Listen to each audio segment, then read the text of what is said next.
All right, everybody, so I've got the G-slot training aid on my arm. I'm going to go over how to put it on correctly, what does it do for my golf swing, and how to incorporate this into our full swing. So first up is putting it on correctly. There's two parts. There's an arm sleeve and a forearm rotator.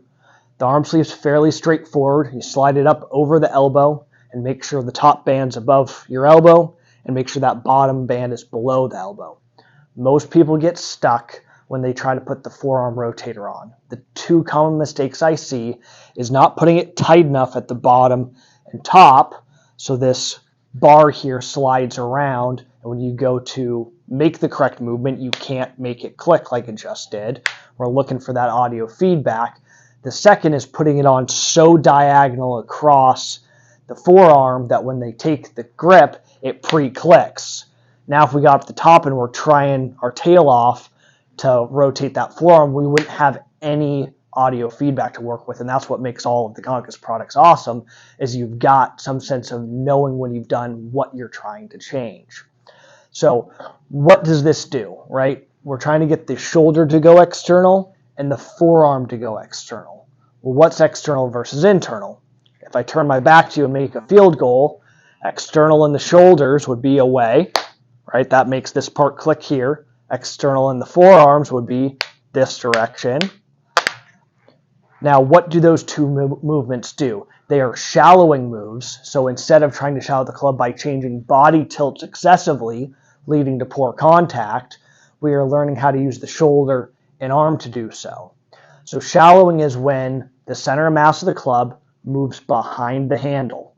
So the players that struggle with pulls and slices have the opposite. The center of mass gets outside the handle, forcing them to pull the club across or do that with the face open, which would be your slicer. So learning the correct movements to shallow is what we're after here. So moving this into the full swing, start with no golf ball at all. Because the first thing we got to do is make sure our body is aware of successfully moving these new ways. We might not have ever gone external in either of these parts before, so expecting to do it at full speed is going to be pretty darn tricky. So no golf ball at all, up to the top, learn how to make these things pop.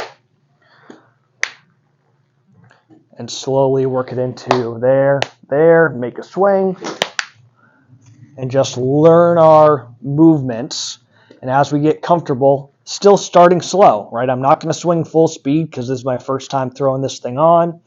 Going to go up to the top, give myself time to make those movements and gain awareness of what this all feels like, and swing on into that ball. As you gain confidence, you can slowly pick that speed up. But if we can't do it slow, we have very little chance of doing this thing fast.